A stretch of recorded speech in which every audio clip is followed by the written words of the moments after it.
Alright guys, so I'm going to talk about the section 2.2 and trying to solve some problem. I just did a problem, page 107, problem number 1. In this problem number 1, we are talking about the squaring function, and the squaring function is y equal x squared. And they are telling you that the squaring function shifted 3 units upward. You need to remember that when you are dealing with a shift up or down, it means basically that you have a function f of x, which is equal to another function plus or minus a constant. And when it's plus, you have a shift up of your function g of x, and when it's minus, you have a shift down of k unit of your function g of x. So you end up at the end of the day that the problem number 1 is x squared plus 3. Problem number 6, and it looks like at problem 66, so I'm just going to rewrite problem number 6. In this problem number 6, we are talking about the absolute function. So y equal absolute value function, and this absolute value function is shifted 3 units to the left. So this time, basically what we are talking about is you need to remember that when f of x equal a function g of x plus or minus k, this time when you are going to the left, it is to the right, it's when it's minus, and when you have a plus k, you are going to the left. It's the opposite. Okay? So if you want to have a shift of 3 units to the left, right away you know that you will have to have a plus inside your absolute value, and that means that your function is going to be, it's going to be y equal absolute value of x plus 3. Okay, when you have, and right there we're having a shift to the right,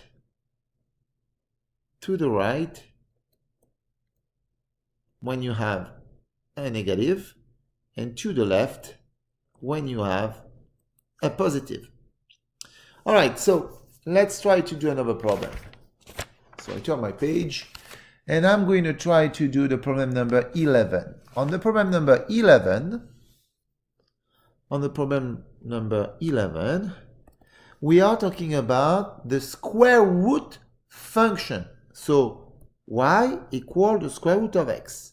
And they are telling you that the square root function shift 3 units upward and 6 units to the left. So first of all, I'm going to take care of the shift to the right or to the left, as I know that it will be inside my square root. So I'm going to end up to have y equal square root of x, and because you have a 6 unit to the left, you know it's going to be plus 6. Right here, I got the square root shifted 6 units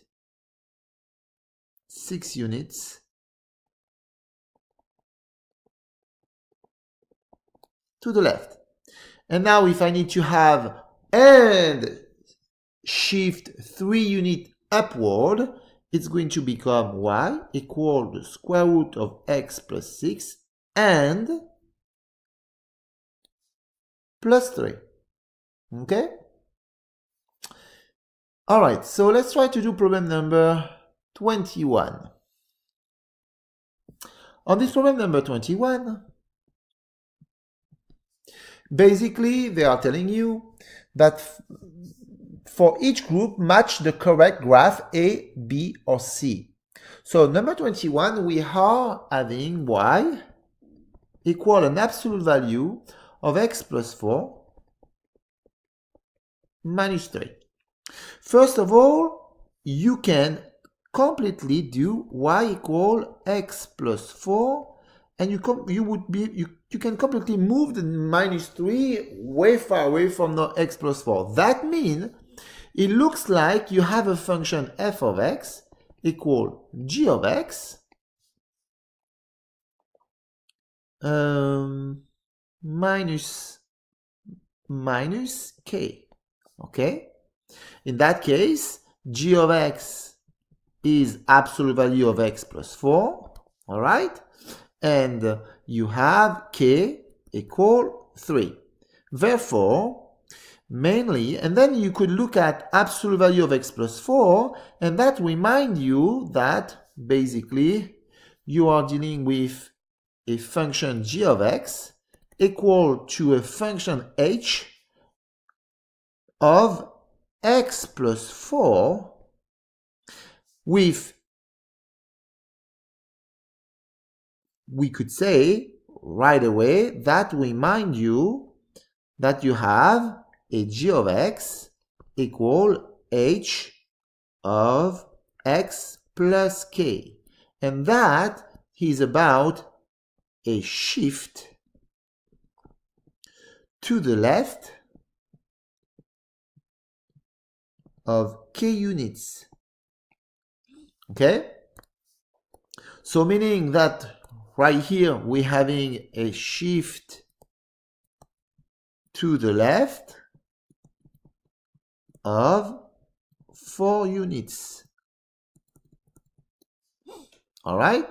So basically, if I want to graph this function,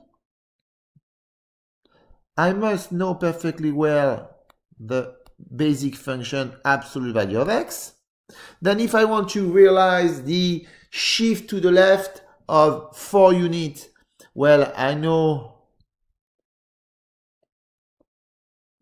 1, 2, 3, 4.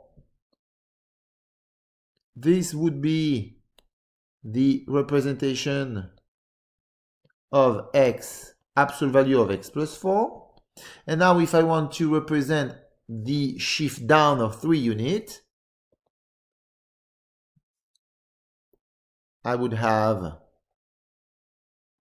tried to be aligned with the previous one. So 1, 2, 3, 4. Then I need to go down of 3 units. 1, 2, 3. And that is x plus 4 minus 3. All right? And so the answer for number 21, it's B. All right. Let's try to do the problem number... which one I could do for you? So I'm going to do problem number 31. All right. So problem number 31.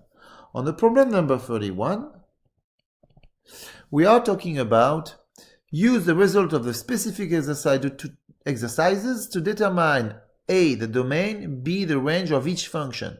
So, look, we're having a number of 31, y equal x squared minus 3. So let's try to represent that function. If I want to represent that function, I can completely see that I have a function f of x equal g of x minus k, with g of x being equal to x squared. So when I say that, I obviously think about a shift upward, a shift downward of, and how many units? Of 3 units of the function g of x equal x squared. So how do you represent the function g of x equal x squared? So first, I'm going to represent the Cartesian system coordinate with y, my axis y and my axis x. And so I must remember the shape of a function equal to x squared, which is a parabola. And now I know that I need to represent that with a shift down of 3 units. So let's imagine again my y-axis and my x-axis. Actually, I don't need to have this right here. I'm going to go back and try to represent that properly. There we go. And so if I want to represent on the same, actually I'm going to represent it on the same graph. Actually, I'm going to represent that on the same graph. So let me just do that. And so I'm going to use another color. And if I'm going down of 3 units, the point right here is going down 1, 2, 3 units. And so I'm getting exactly what I was looking for. Oops. There we go. Okay. And so this is the function f of x equal x squared minus 3. When I look at the domain of my function g of x, if I look at the domain, it's all the values. So every single point of my function g of x will be defining a coordinate in x, and I have an infinity of points for the function g of x equal x squared. Therefore, the domain is negative infinity plus infinity. The range is all the value in y, and I can see that the lowest value in y is 0. So obviously, from 0 to a y going to up to plus infinity. Okay, and so I'm getting a parenthesis next to plus infinity and a bracket near 0 because 0 is a solution, is a point of my function g of x equal x squared. Now, if I look at the domain for the function f of x equal x squared minus 3, I can see clearly that again, I'm having a domain which is exactly the same. All the value of x are defined by a coordinate in x. All the value of all the points, on the function f of x are defined by a coordinate in x, and there is an infinity of points. So I have an infinity of value of x going into the plus infinity or negative infinity. So I can see that when I'm doing a shift downward, or if it was upward too, by the way, the domain doesn't change. But I can see that my range on the other end changed because now my lowest value is negative 3 plus infinity, but still negative 3, a point that is part of my range. All right, so guys, I think I covered pretty much what I wanted to do with you. You got enough example, and I will try to do more problem on the section 2.3 and 2.4. Please remember that when you are trying to solve problem, you need to, in order for you to have a spark of an idea, you need to know a few things.